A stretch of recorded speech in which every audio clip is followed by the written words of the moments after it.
Hello guys, आइए आइए आज हम कुछ बायो साइंस से संबंधित चीज़ें पढ़ते हैं। बायो साइंस में आज हम अंतःस्रावी ग्रंथि यानी कि हम हार्मोन के बारे में पढ़ते हैं। अब अंतःस्रावी जो ग्रंथियां हैं उनके बारे में, तो हार्मोन क्या होते हैं, सबसे पहले तो ये समझना है। जंतुओं में शारीरिक क्रियाओं का नियंत्रण व समन्वय विशिष्ट रासायनिक यौगिक के द्वारा होता है, जिसे हम हार्मोन कहते हैं। किसके द्वारा होता है? विशिष्ट रासायनिक यौगिकों के द्वारा, तो उसे हम क्या कहते हैं? हार्मोन कहते हैं। ठीक है, तो हार्मोन के द्वारा तो नियंत्रण हो गया, लेकिन हमारा जो तंत्रिका तंत्र है, जो नर्वस सिस्टम, वो भी नियंत्रण करता है बॉडी के ऊपर। तो हार्मोन क्या होते हैं? बहुत कम रिलीज होते हैं, बॉडी ऑटोमेटिक उसे रिलीज करती है। हमारा हाथ कितना बड़ा, कितना छोटा, हमारी हाइट कितनी क्या होगी, ये सब हार्मोन के ऊपर डिपेंड करता है। ठीक है, हमारी बॉडी का हर एक पार्ट, जब हम छोटे होते हैं, छोटे से जब हम बड़े होने लगते हैं, 13-14 साल में होने लगते हैं, तो हमारी बॉडी में जो बदलाव होते हैं वो सब इनके द्वारा ही होते हैं।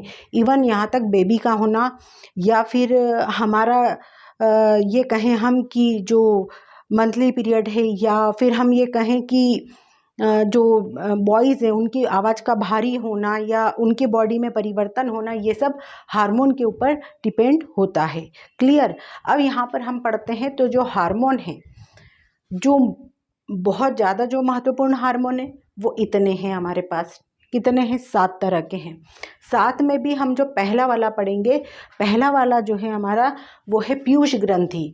पीयूष ग्रंथि को मास्टर ग्लैंड भी कहते हैं, और पीयूष ग्रंथि से ही, सिर्फ एक ग्लैंड से ही 8 तरह के हार्मोन रिलीज होते हैं, हमारी बॉडी रिलीज करती है। तो पहला है हमारा वृद्धि हार्मोन या सोमेटोट्रॉपिक हार्मोन, दूसरा है थायरोट्रॉपिक, तीसरा है एड्रीनोकार्टियोट्रॉपिक, गोनेडोट्रॉपिक हार्मोन, दुग्धजनक या लेक्टोजेनिक हार्मोन, मेलानोसाइट हार्मोन, वेसोप्रोसिन और ऑक्सीटोसिन। ये जो 8 हार्मोन है, याद रखिएगा आप, ये जो 8 हार्मोन है, ये अकेले कौन निकालता है? पीयूष ग्रंथि निकालती है। ठीक, इसलिए इसे मास्टर ग्लैंड कहा गया है। अब आता है हमारा दूसरा, आता है थायराइड। थायराइड की बात करते हैं, तो थायराइड में बेटा एक बात ध्यान रखिएगा, थायराइड ग्रंथि थायरॉक्सिन क्या करती है? थायरॉक्सिन हार्मोन निकालती है। एक ही निकालती है। जिन्हें गले में जो थायराइड वगैरह की प्रॉब्लम होती है ना बेटा, तो वो क्या होता है, ये जो थायराइड ग्रंथि, इसी के जो हार्मोन है उसके अनबैलेंस के कारण होता है, तो ये थायरॉक्सिन हार्मोन निकालती है। फिर आता है हमारा अगला, जो आता है हमारा परावर्तु ग्रंथि या पैराथायराइड। तो पैराथायराइड हार्मोन जो है या ग्रंथि जो है, वो क्या 2 तरह के हार्मोन निकालती है, पैराथायराइड और कैल्सीटोसिन। तो कितने निकालती है? 2 तरह के हार्मोन रिलीज कर रही है बॉडी में। फिर आते हैं हम कहाँ पे? चौथे वाले पे, एड्रिनल या अधिवृक्क ग्रंथि। अब एड्रिनल या अधिवृक्क ग्रंथि की बात जब हम करते हैं, तो ये जो है, ये 3 तरह के हार्मोन रिलीज कर रही है, एड्रिनलिन, नॉन एड्रिनलिन, और तीसरा है लिंग हार्मोन। ठीक है, ये 3 तरह के जो मेन हार्मोन है वो रिलीज कर रही है बॉडी से। फिर आता है पांचवा हमारा थाइमस ग्रंथि। अब जो थाइमस ग्रंथि है वो भी 3 तरह के करती है hormones, thymosin, thymine first, thymine second. याद रखिएगा, ये क्वेश्चन आते हैं, जीके में भी आते हैं, और आपका 11th-12th बायो साइंस प्लस आपका 10th में भी आता है, 9th में भी आता है, 8th में भी आता है। तो ये जो हार्मोन का जो है, हम पूरा आज जो है इसके बारे में पढ़ रहे हैं। ठीक, आप जब मुझे कहेंगे बाद में कि इसका बड़ा आप कोई डिटेल में वीडियो बनाइए, तो मैं बना भी दूंगी।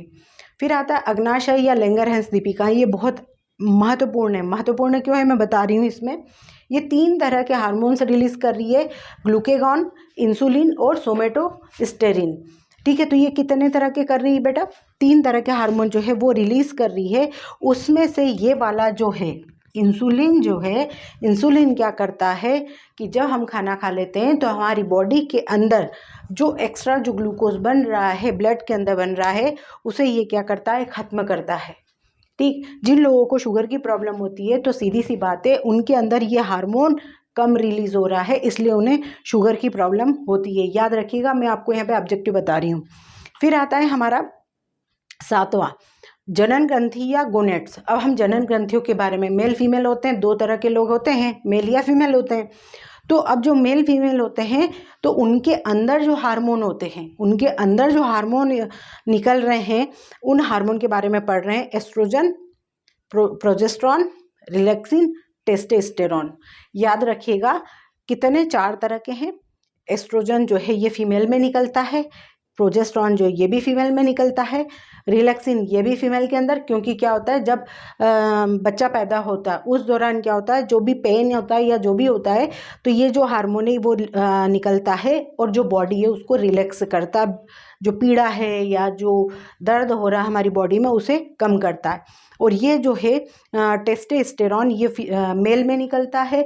मेल में इसलिए निकलता है कि जो टेस्टिस है मेल की, उसके अंदर जो स्पर्म है स्पर्म को ये बनाता है। ये आप याद रखिएगा। कुछ जो क्वेश्चन है जो पूछे जाते हैं उनके बारे में मैं आपको बता रही हूँ। तो आज जो हमने पढ़ा है हार्मोन के बारे में पढ़ा है। हार्मोन से क्वेश्चन आते हैं, चाहे वो कंपटीशन एग्ज़ाम हो, चाहे आप बीएससी कर रहे हो, एमएससी कर रहे हो, या बायो साइंस लेकर आप पढ़ रहे हैं, या आप नीट की तैयारी कर रहे हैं, तो इनमें से 1-2 क्वेश्चन बनते ही हैं। तो आज हमने इसके बारे में पढ़ा है। और आप लोगों से एक रिक्वेस्ट है कि प्लीज़ आप है ना वीडियो को शेयर करें, लाइक करें और सब्सक्राइब करें। इसलिए क्योंकि मैं धीरे धीरे करके मैं ये चाह रही हूँ कि मैं आपको जो मेन जो चीज़ें हैं जो एग्ज़ाम में पूछी जाती हैं, धीरे धीरे हम उस पर फोकस करके आगे बढ़ते जाएं। ठीक, थैंक यू।